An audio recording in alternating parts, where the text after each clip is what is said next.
How does PwC take your company to the leading edge? They bring the sharpest minds in tech to your team, so you can bring the ideas that will transform your business. They're passionate about your industry, so you can walk into any room with every advantage. And they're with you every step of the way, so you can know you're headed in the right direction. PwC builds for what's next, so you can get there now. Get started at pwc.com/us/leading edge. Richard Nixon. Well, I'm not a crook. Ronald Reagan. Tear down this wall. George W. Bush. I can hear you. The rest of the world hears you. And Donald Trump. And a friend of mine for a long time, he only likes politics. If you ask him about how are the Yankees doing, he has no interest. If you ask him almost anything, he likes politics, and he's a professional at the highest level. Roger Stone. All of these presidents relied on one man to secure their seat in the Oval Office. That man is Roger Stone. This is The Roger Stone Show on 77 WABC.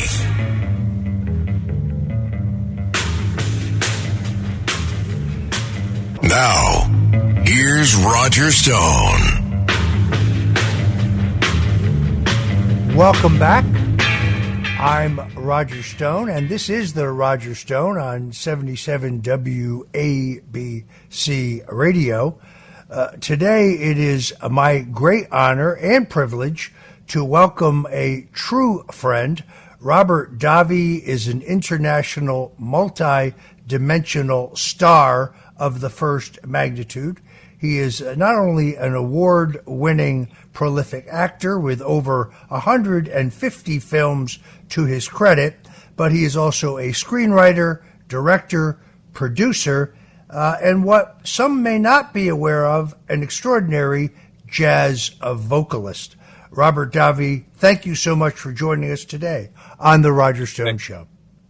Thank you for having me, my dear friend.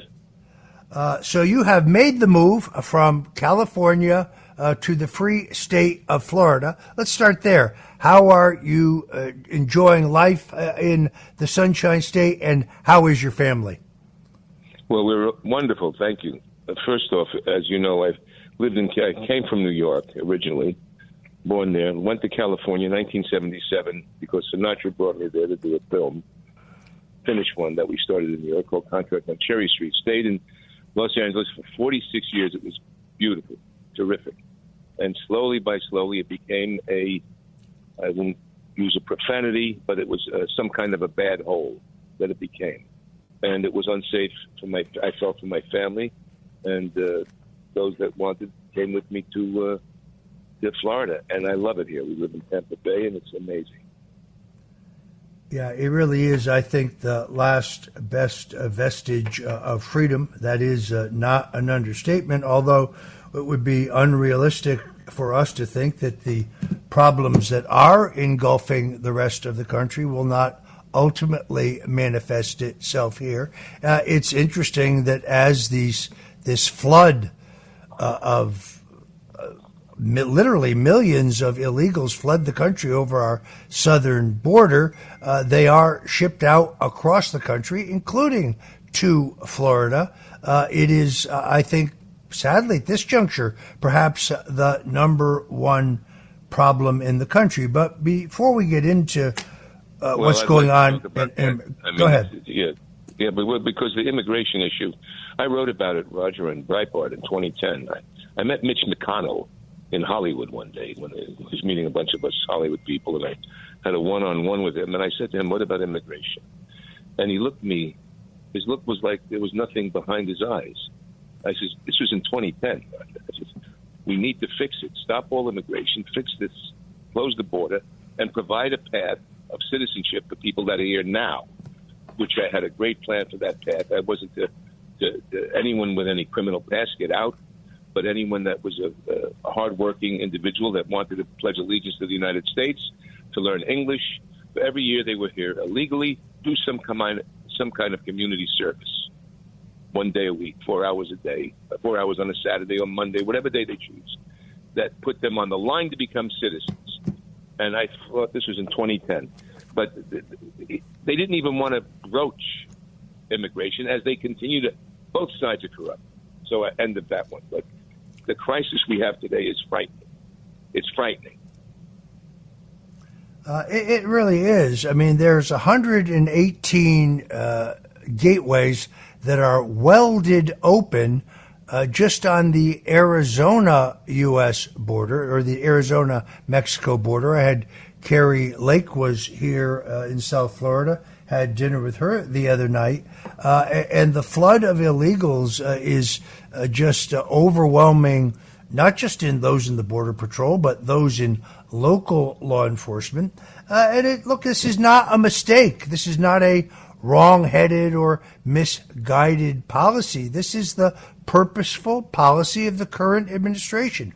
It is to flood the country with illegals. The short-term cost is obvious: crime, drugs, the social welfare costs of feeding these people, transporting these people, protecting these people. That falls on you and I and the hardworking taxpayers of the country. It is without any question now moved in my mind to be the number one problem in the country. And it boggles my mind that we are shipping billions of dollars to Ukraine to fight to protect their border from, in this case, a Russian invasion, when we don't seem to be willing to spend the money to seal our own borders. It's Kafkaesque. It's almost surreal. It's so unbelievable. It's seditious. It's treasonous. And all these politicians on both sides need to be pulled out of office. I wish there was some way, but you can't wake up the American people. There are too many people that are not, it's in the like film and network. You had Peter Finch warning people, get off your chairs. I'm as mad as hell that I won't take it any longer. Well, people, some are doing it, some are, but not enough. And then the minute some people, like what the insurrection thing that happened there that they talk about, that ad infinitum, that was in response to watching our country get destroyed for 2 years and the Democrats doing nothing. And I mean, it's corrupt. Our government is corrupt, and it's unfortunate. Not that long ago, I had an actor friend come visit me in South Florida. Very, very well known. Someone you would know, Robert. A very good guy. Thinks like you and I do. And he said, do you want to have dinner? And I said, great. Where do you want to go? And he said, well, could we go someplace where we won't be seen? I said, pardon me? He said, well, yeah, I really like to go someplace where we won't be seen because, well, the Hollywood system, I need work. And if it became known that you and I were friends and that you're a friend and longtime confidant of President Trump, not to mention controversial in your own right, well, I'd probably get blackballed. I'd never find work again. I follow your writing for Breitbart and your media appearances. Incredible film you made recently about, of all things, Hunter Biden, back in the news today. You are fearless, and you don't seem to care about the potential negative impact on your career. Now, maybe it's just because you are so incredibly talented, but my hat's off to you because you really have an enormous amount of courage. Thank you, Roger. Well, of course, it affects. There are people there. My manager will say, "Hey, they were offering you this," and then we think it's going to come in, and it goes up the tank, and then somebody somewhere says, "Oh no," and that's true. I've had that told to me personally, face to face, and also in 2016, I was offered tons of stuff if I would have denounced Trump at a certain point. They say, name your ticket, from a head person who had an emissary tell me, if you come out now, blah, blah, blah, and I wouldn't do it.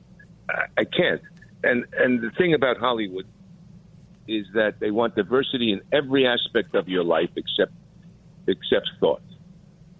And, it's shocking to me that they are so immersed. They're marinated in an extreme left-wing elite idealism that is out of touch with the common man. I grew up with a father worked 3 jobs, died at 56 years old. Mom died young. Different world, a different world. And I understand progress. I'm all for progress. I'm all for wonderful things happening in our world, in the environment, and energy, progress. I'm all for that. But I'm not ready for sedition. I'm not ready for, they want to say that the Italian-American came over in the turn of the century, by droves. Well, my grandparents from Sicily and Naples came over, as I'm sure yours may have from certain areas. But they had to have a place to stay. They had to have a sponsor. They had to have a potential job.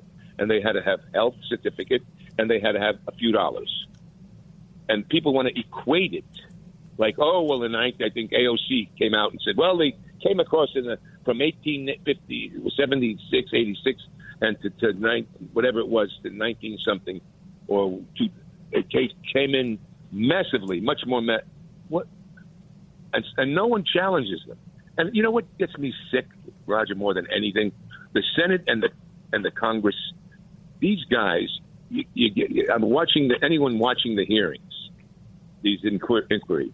You get a left-wing guy up, and he's like yelling and saying this, and you get the Republican up there, except for Nancy Mace, who kind of but where's the passion? And the same thing happened in the debates. The debates had no, they had no humor, they had no charm. The debates, they had a lot of intensity, but not the humor and charm that you need to seduce or to get a point across. Anyway, I digress. I'm sorry. Forgive me. No, it's actually very, very good. I agree with you. Look, I'm the ultimate political junkie. I had to turn that debate off. People shouting over each other, all of it with these pre-scripted, pre-memorized lines.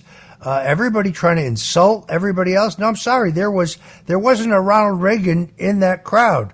There wasn't a Donald Trump in that crowd. There was not a statesman or stateswoman in that crowd. You had a bunch of venal politicians, career politicians, with the exception of Vivek, and I think his 15 minutes may be over, but all trying to top each other with no spontaneity, nothing entertaining or interesting about it. The only thing worse in politics than being wrong is being boring or being unpredictable. So that, they say, I want to close the border, but we've got to stand with the people of Ukraine. Well, how about closing our border first before we ship billions more unaccounted to a war in Ukraine, where everything we're being told, in my opinion, based on military experience, experts I talked to, including General Michael Flynn, almost all of the war propaganda we're being told in the United States is wrong. It's just propped up to get those with the levers of power and the checkbook to write bigger and bigger checks. The country is spinning out of control. Look, I'm an optimist. I want to think that this current head of steam by Donald Trump, which is unlike anything I've seen in 13 political campaigns for president in 45 plus years in American politics, I've never seen anything like this resurgence.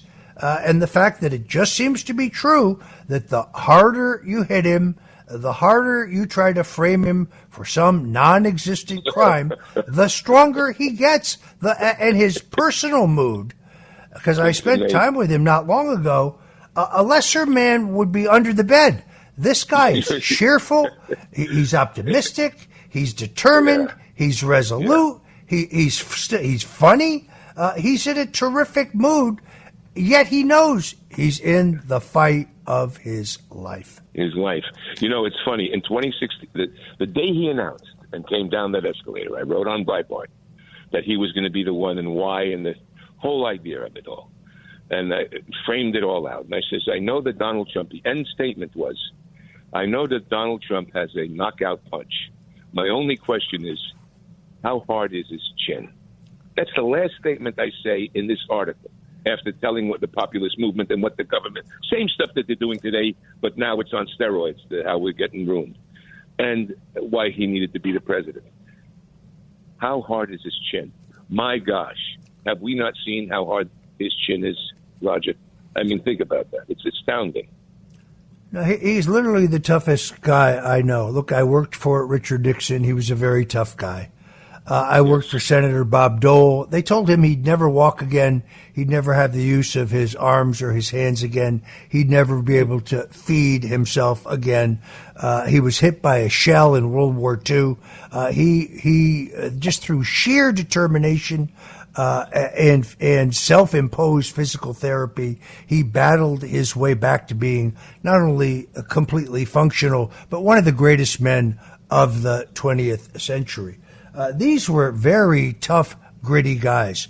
But neither one of them, I must say, as tough and as resilient as Donald Trump. This decision in New York State, which I covered yesterday, it's like got a Mad Hatter quality to it. First we find you guilty, then we'll have the trial. I've never heard of such a thing. Yeah. You defrauded the banks. Well, wait a minute. He paid the banks back in full. They made a handsome interest rate on their money, and they had their own lawyers and appraisers, as they have to do by law, looking at everything. This is, and there's never been a decision like this. There's no precedence for this. Robert, it's not just that they want to fine him. Hello? Historic properties in Manhattan. They want to take away his business certificates so he can never do business there in New York State again, state where he was born. They want to fine him heavily. And then when his lawyers make a perfectly reasonable argument in his defense, the lawyer fines them and sanctions them because he didn't like their arguments. This is Alice in Wonderland. It's seditious. We can't call it. See, I think we have to say there are traitors in our government. There are traitors in our legal system, our justice system. That's traitorous. What they're doing to him. Donald Trump, I remember when he took over the Woman Rink and the big brouhaha with that. They couldn't get it done for 8 years. He got it done in 4 months and saved so much money. Then you have the what he did for the Commodore Hotel and how he built he likes beauty. He likes New York. And now they want to and Hunter Biden can be on a plane with his father to China, and the Democrats can't make the jump that maybe the father knows what the son is doing in China. You mean the father and son had no conversation about their business? And this is where if I was on that board yesterday, I would have looked these idiots in the eye and I said, you guys are all seditious. You're liars and you're traitors. If you mean to tell me you have a son or a daughter and you're on a plane ride for them for 25 hours or whatever it might be all over the world, and you're not going to describe, what are you doing today, son? Who are you meeting with? Just that alone. And they want to make every excuse in the world, and then they bring up Trump. This episode is brought to you by Buick. When you have 4 new tires, every drive feels fresh. Right now, buy 3 select tires and get 1 for just $1 during the Buick Certified Service Fresh Start Tire Event. Visit Buick.com/service offers or see dealer for full details. At participating U.S. GM dealers only. Highest or equal value tire will be $1. Offer ends 5/31/2025. Not available with other offers. This episode is brought to you by Loom by Atlassian. Are you feeling stuck at work? Get your team unstuck with Loom video messaging and move work forward. Use Loom to simultaneously record both your screen and yourself to share a quick update, provide feedback, train a colleague, and everything in between. Plus, add Loom AI to your meetings for instant written notes and recordings. Try Loom today at Loom.com. That's LOOM.com. Here at the Almond Joy Factory, where tropical vibes abound, we use soft, fresh-tasting coconut. The crunchiest almonds and delicious chocolate candy. Ah, but do you know what our most important ingredient is? Sometimes you feel like a nut. Sometimes you don't. Almond Joy's got nuts and something even way better than that. Yes, Almond Joy is made with almonds and joy. My cat Freddie loves to be brushed and cuddled. But stirring up his cat allergens meant sneezing and itchy eyes. Then I found Purina One Live Clear, It's cat food that reduced the major allergen and my suffering in as little as 21 days. Now, we feel closer than ever. If you have issues with cat allergens, you really need to try Purina One Live Clear. Try new Purina One Live Clear today. Purina One, a difference from day one. Yeah, it is really spectacular. It's hard to watch. Folks, if you're just tuning in, this is the Roger Stone Show on 77 WABC Radio. It is my privilege to talk to a pal of mine, Robert Davi, one of the most celebrated international entertainers in American history. Not only is he a great actor, and you're in some of my favorite films of all time, but many people don't know he's also an extraordinary jazz vocalist. I heard him sing at Trump's Doral Resort in Florida several years ago. Guy blew me away. I have to ask you this, Robert, because I'm a fanboy. You had an opportunity to work with Frank Sinatra, the chairman of the board, Old Blue Eyes. I'm a gigantic Sinatra fan. I liked him in his Tommy Dorsey period. I liked him in his Old Blue Eyes. I liked him when he came back from retirement. I think I probably have everything he's ever recorded. What was it like to work with one of the greatest entertainers of all time, Frank Sinatra? Well, first off, I probably first heard him in utero because I'm a 50s baby. And of course, he was at his apex in the 40s, and then he had a little dry spell, and then back again after 51, 52, when Nelson Riddle. And in the Italian immigrant family, there were two figures, the Pope and Sinatra, and not necessarily in that order. Because what Frank Sinatra did for the Italian-American immigrant and not only for the Italian-American, but he was the first singer to come out against anti-Semitism and racial bigotry.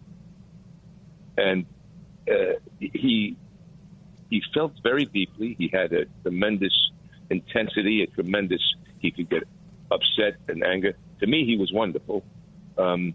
He was very, very supportive over the years because I met him in 1977. And the first day I saw him on the set, I had already shot a scene, and he looked at me and he pointed. He says, "That stuff I saw you dailies. You're terrific. The most real stuff in this movie. You're great." Blah, blah, blah. And then subsequently, over the years, he introduced me to people and got me. I was a forceps baby, and he saw the scars on my neck from the forceps, and he showed me his, and he says, "You're a forceps baby." I says, "Yeah." He goes, "Me too." He says, "Don't let those things bother you." And I mean, he was just. I got fired from a restaurant in New York. I won't mention the restaurant. I've mentioned it before, but I won't mention it because this is a big ABC radio station in New York, all over the East there. And I got fired from this place unjustly. And this lit a little fire under myself to go out and get more acting. I was studying. I was a member of the acting studio, working with Stella Adler, studying opera, all this other stuff. But now I had to find a job, doing some plays, but film. And this film Sinatra was doing came up with. I said to my agent, "Did you put me up for it?" He says, "Yeah, but Sinatra's using all his old friends." On a whim, I went up. I get this part. Now I'm co-starring with Sinatra in this film. Harry Guardino was one of the actors in it. I tell Harry Guardino that I got fired from this place in New York City.